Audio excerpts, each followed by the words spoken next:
Lecture 11, Kami and Spirits, Shinto and Shamanism.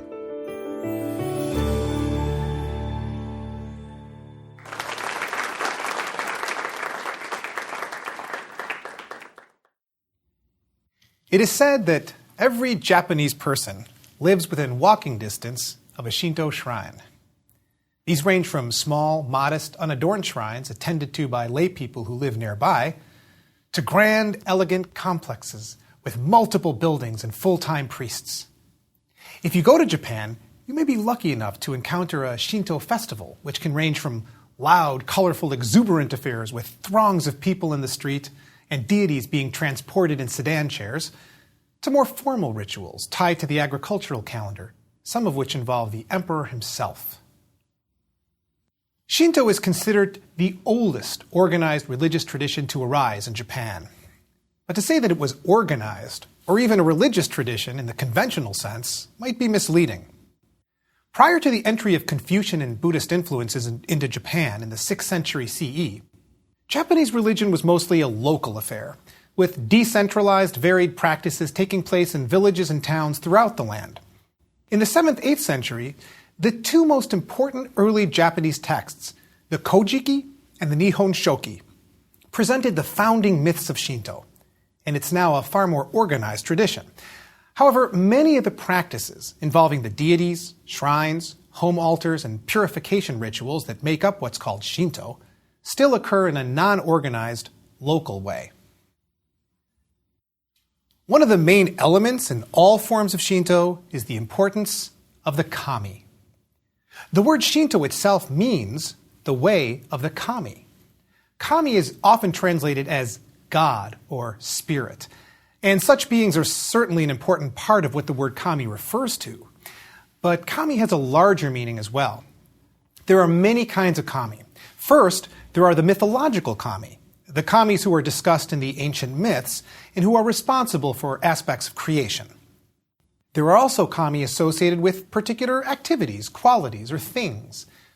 Inari, for example, is the kami of fertility, rice, and agriculture, and she sometimes appears as a fox. She's one of the most popular kami, and since she's connected with productivity, companies sometimes put a statue of Inari on a small shrine on the grounds of their headquarters. So if you see a statue of a fox in Japan, you're probably looking at a representation of Inari. Another popular kami is Hachiman, considered the protector of Japan and the god of war. There are also kami associated with nature. These include Amaterasu, the sun goddess, Susanoo, the storm god, and Tsukiyomi, the moon god. There's a sense that many aspects of nature, mountains, rivers, trees, and so forth, can be considered kami. Mount Fuji, the highest mountain in Japan, is a particularly important kami to many Japanese. The spirits of the dead can also be seen as kami, and influential historical figures can be considered important kami. People with enough power and charisma, such as religious or political leaders, great warriors or artists, can achieve the status of living kami. Throughout much of Japanese history, the Emperor of Japan has been considered a living kami. It's always revealing to see what a culture emphasizes in its creation myths. In some cases, such as the Bible, the focus is on the creation of the entire universe. In the case of China, as we saw, the emphasis is on the creation of culture and institutions that benefit humanity. In the Japanese myths, the focus is first and foremost on Japan. Shinto is a tradition that's very much centered on the land and the people of Japan, and it doesn't aspire to universality in the way that Christianity, Islam, or Buddhism do. This is why virtually all practitioners of Shinto are of Japanese ancestry. One rarely hears of people who convert to Shinto or of Japanese people actively trying to convert a non-Japanese to Shinto. In the ancient Shinto texts, kami appear from a primordial chaos, and the two most important are Izanagi, the male, and Izanami, the female. In order to create a land, they stand on a heavenly floating bridge and take a spear and push it down in the mist. From the drippings of the spear, an island is created, to which they descend and ultimately create other kami. Now, in the process of giving birth to the fire kami, Izanami is badly burned and withdraws to the underworld. Izanagi is told not to look upon her in her condition, but he's impatient, he looks at her, and flees after seeing her condition. When he returns to the upper world, he has to purify himself from his contact with the underworld. From this process, other important kami are born, including Amaterasu, the sun goddess, who's born from his left eye, and Tsukiyomi, the moon god, born from his right eye. Ultimately, Amaterasu sends her grandson to descend to the earth and rule there, giving him 3 sacred treasures: a mirror, a sword, and a jewel. And this begins the imperial line. The treasures are said to represent wisdom, it's the mirror, courage, the sword, and benevolence, the jewel. These objects are supposedly still given to a new emperor upon enthronement, but this is done in private. These treasures have never been seen by the public, nor do any photographs exist. One central theme in the myth is purity and impurity. And the purifying ritual that Izanagi undertakes becomes a model for later purification rituals in Shinto. The emphasis on purification appears in many ways in Japanese culture. It's often carried out through the use of water or salt. For example, before a sumo wrestling match, salt is sprinkled over the ring to purify it. One of the most important elements of the myth is that it establishes a link between the kami and the island and emperor of Japan. Japan, in this understanding, was a direct creation of the kami, and emperors are considered direct descendants of Amaterasu, the sun goddess, who becomes the deity most closely associated with Japan. For this reason, Chinese and Japanese emperors are understood quite differently. Throughout history, Chinese emperors were deposed and replaced by people with no hereditary claim to the throne at all. Commoners led rebellions that overthrew dynasties and then installed themselves on the throne, claiming the title emperor. This could not happen in Japan. To be emperor, one must be in the lineage. It's not a title that can just be claimed by military victory. Now, this doesn't mean that emperors always had power. They could be relegated to figurehead status while another authority, such as the shogun, had real power. But the shogun could never claim to be emperor. The divine status of the emperor only changed after World War II, as we'll see shortly. The worship of kami is done either at shrines, called jinja, or in the home, with a small version of a shrine called a kamidana. As with most forms of Asian religion, there's no weekly congregational worship at a Shinto shrine. People will visit a shrine whenever they're moved to do so, and in some cases this will be for a particular occasion, such as a prayer to have a child, or pass an important exam, or recover from an illness.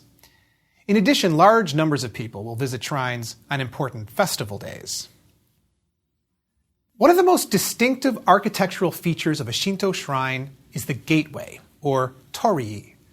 This consists of 2 poles and a crossbar between them, and it signifies passing into the everyday world, into the realm of the sacred. Home shrines often feature a small torii. After passing through the torii, it's polite to bow before you do this. Worshippers purify themselves before proceeding to the inner areas of the shrine. They pour water into their hands with a bamboo ladle and then wash their hands and mouth. There are 2 main parts to the shrine: a worship sanctuary called a haiden, and an inner sanctum called a honden. People will stop in front of the worship sanctuary and ring a bell and then clap their hands to get the attention of the kami. They'll then bow or kneel and offer their prayers. Many people will leave offerings, such as coins or rice wrapped in paper. The inner sanctum, to which only priests are allowed access, contains what's called the shintai, an object into which the spirit of the kami descends. The shintai is usually not a representation of the kami, but rather a sacred object that serves as a location for the kami's spirit. Typical shintai include mirrors or jewels, or naturally occurring objects like stones. Shintai are hidden from view and only removed from shrines on festival days when they're carried around in sedan chairs, usually wrapped up and put in boxes. Many visitors to a Shinto shrine purchase a talisman or an amulet while they're there to receive protection against harmful spirits. Many shrines also have a structure on which visitors can hang wooden tablets or pieces of paper that contain prayers on them. The most important shrine in Japan is the Ise Shrine, which actually consists of a number of shrines, the inner shrine of which is dedicated to Amaterasu. It's said that the sacred mirror, one of the imperial treasures given to every emperor, is kept there. The priest of the shrine must be a member of the imperial family.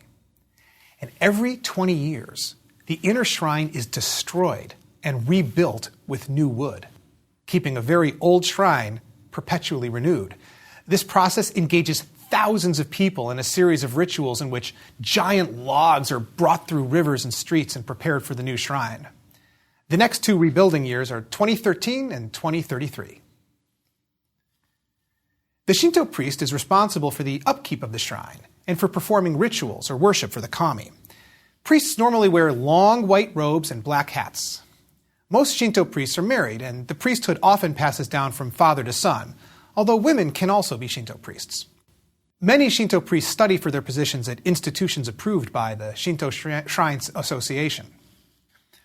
Home worship is done at the kamidana, which often contains some kind of shintai, like a small round mirror, along with a torii and other decorative elements such as candles and wooden tablets.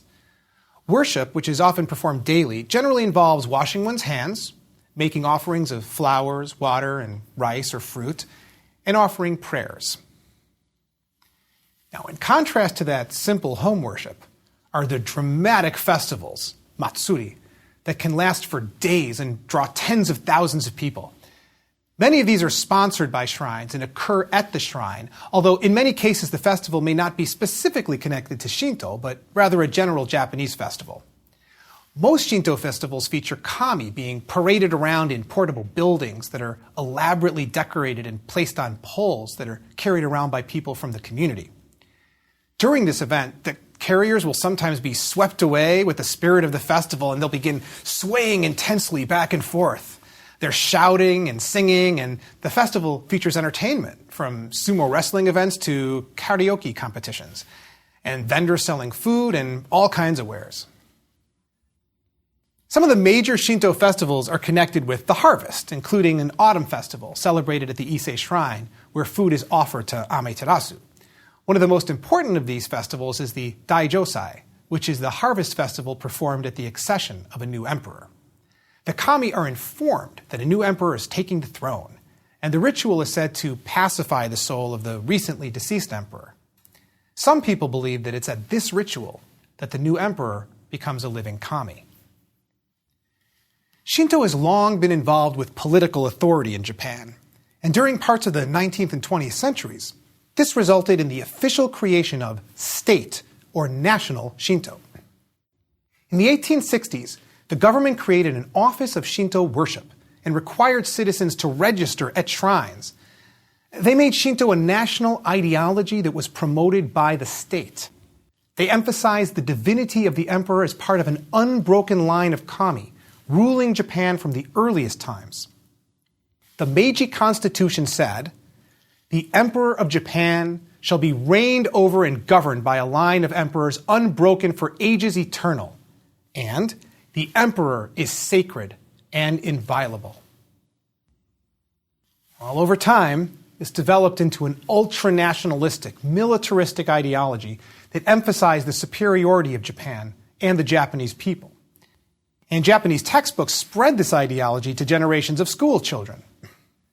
Before we judge this as a unique phenomenon, we should recall the American notion of manifest destiny. Many nations have their own superiority myths. Well, this movement in Japan provided the cultural foundations for the expansionist doctrines that would lead Japan to invade China and other parts of Asia, and ultimately to Japan's role in World War II. After the war ended, the Supreme Commander of Allied forces in Tokyo issued a Shinto directive that abolished state Shinto, but it protected shrine Shinto practice as part of a policy of religious freedom.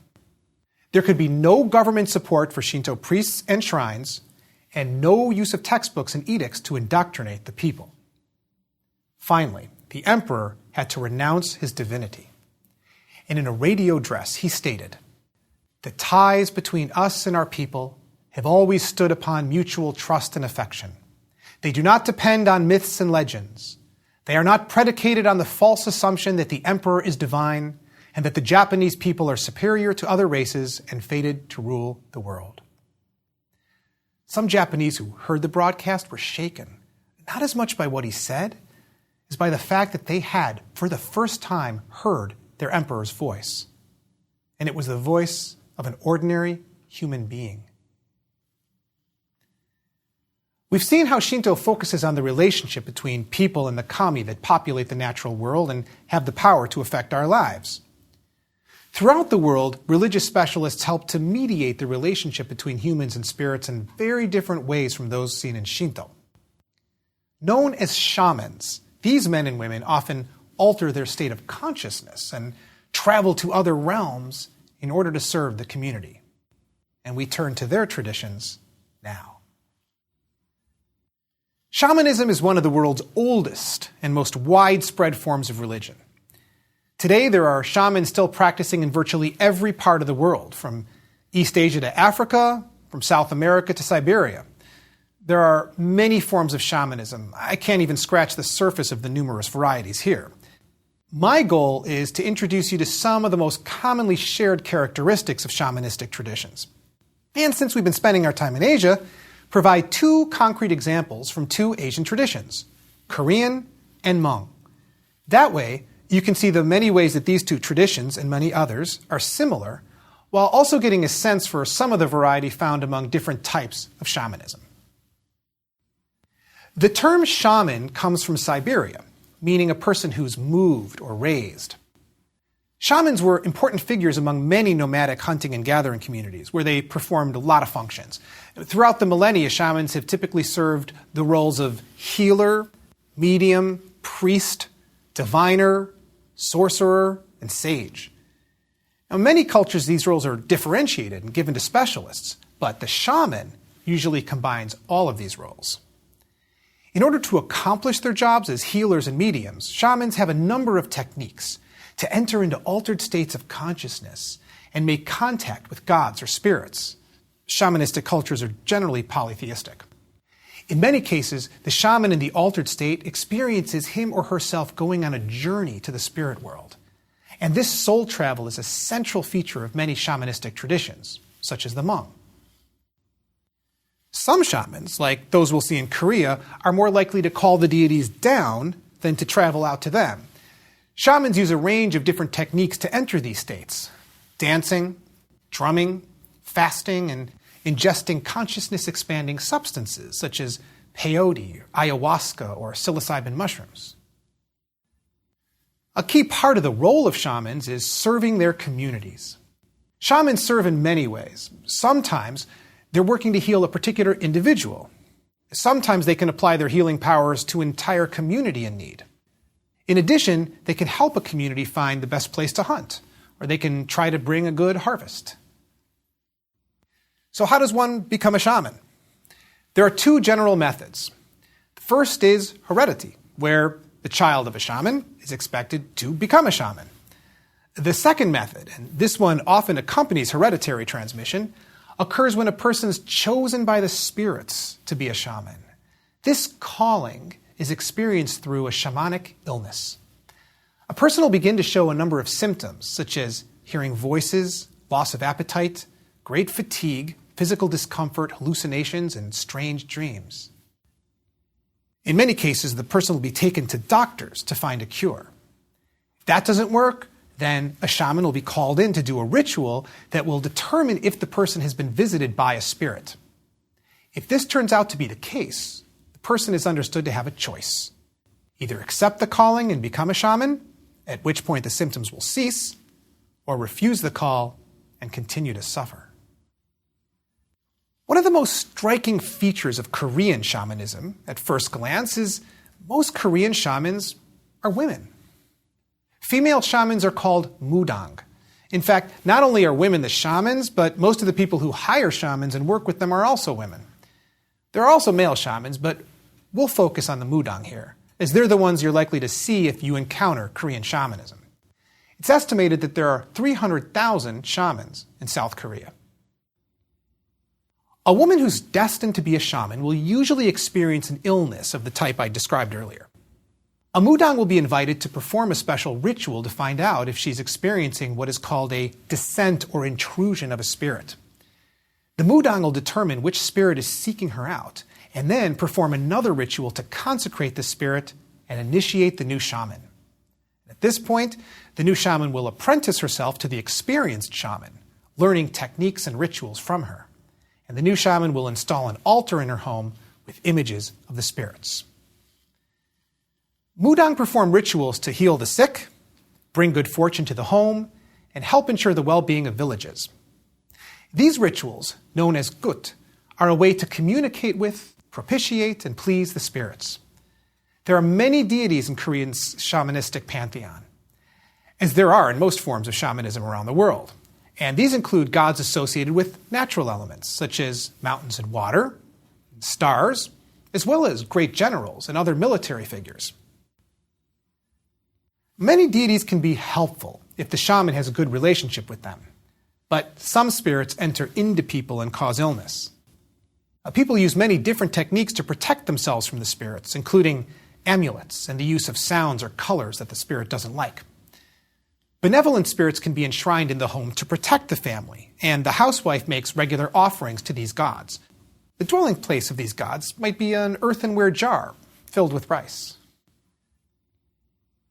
There are many different kinds of shamanistic rituals. Some are seasonal and focus on the welfare and prosperity of the community.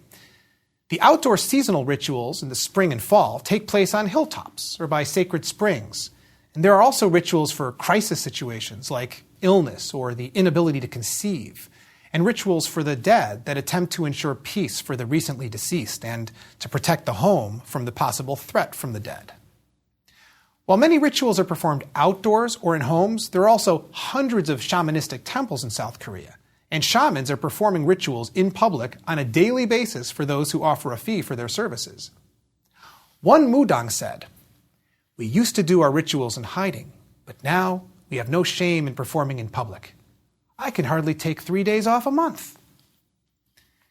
In a typical gut, the chief mudang is often accompanied by assistants, including a musical shaman who's responsible for the percussive music that so often accompanies shamanistic rituals. This is a feature seen in shamanism around the world, as rhythmic drumming and music can help the shaman enter into a trance and connect with the spirits. The shaman brings a great deal of colorful clothing and implements that she'll wear when acting as a vehicle for the spirits. This is one of the central features of Korean shamanism, and it's not always seen in other forms of shamanism.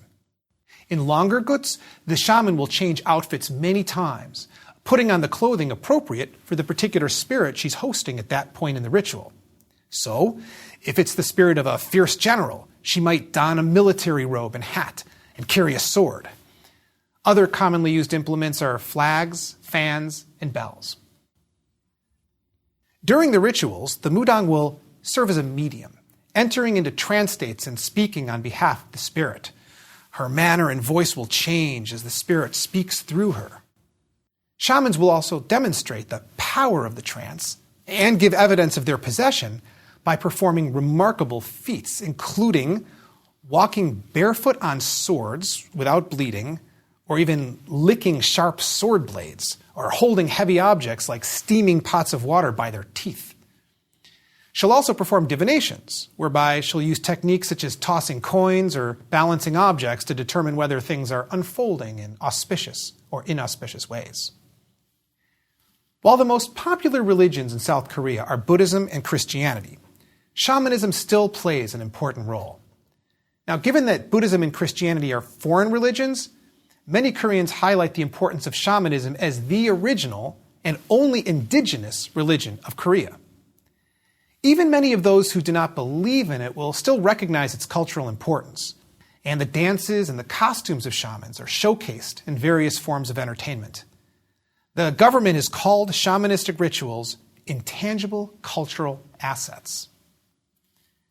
Interestingly, despite the popularity of other religions and the increasingly rational and technological aspects of parts of South Korean society in recent decades, shamanism is enjoying a resurgence. In a marriage of shamanism and technology, many shamans now have websites, and one can have a divination performed by a shaman online.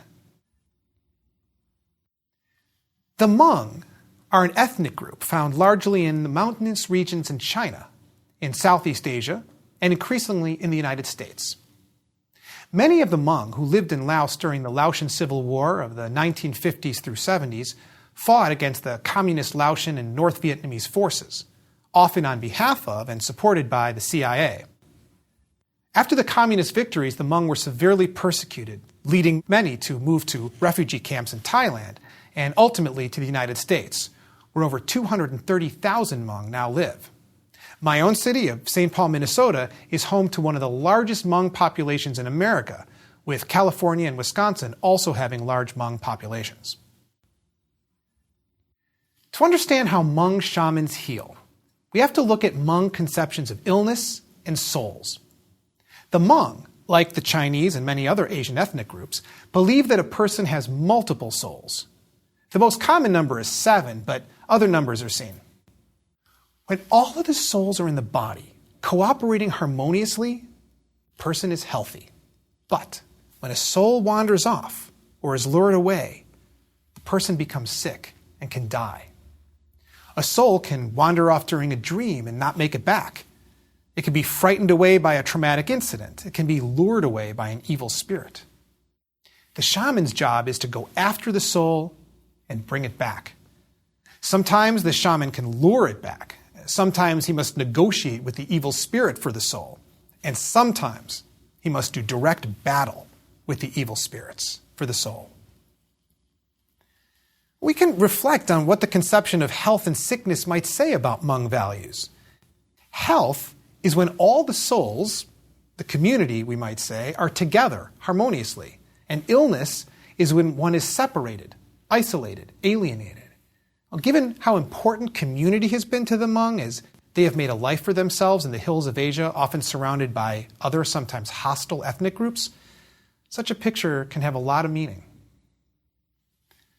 So what does the ritual of soul rescue actually look like? Retrieving a lost soul can be demanding and draining for a shaman, often taking several hours. The shaman puts on a black veil over his face to facilitate his trance, and he gets on a bench, which represents a horse. And this is how he can travel to the spirit realm. He'll often have some forms of percussion on him, like bells or a drum, and he's accompanied by helpers who support him and can add to the rhythmic accompaniment. The shaman chants and goes deeper into trance, taking an inward journey to the spirit world. Unlike Korean shamanism, the notion of traveling out to the spirits is central here. At one point in the ritual, a string is tied around the shaman's wrists, which helps lead the soul back. Animal sacrifices are also important in Hmong rituals. The souls of the sacrificed animals are offered in exchange for the human soul, which expresses the closeness of animal and human souls. The shaman offers gratitude to the animal for its sacrifice, and the animal is usually consumed after the ritual. Many shamans will receive the jawbone of the animal, so a shaman with many jawbones has evidence of the numerous rituals he's performed. We've now encountered the indigenous traditions of China, Korea, and Japan. And prior to that, we looked at the major traditions of India. In the next lecture, we'll see what happens when the religious traditions of East and South Asia come together and encounter the transformed religion throughout Asia and ultimately the world by giving rise to new forms of Buddhism, uniquely East Asian forms such as Zen. And we'll see the origin of those fascinating questions that have vexed human beings for centuries, like, what is the sound of one hand clapping?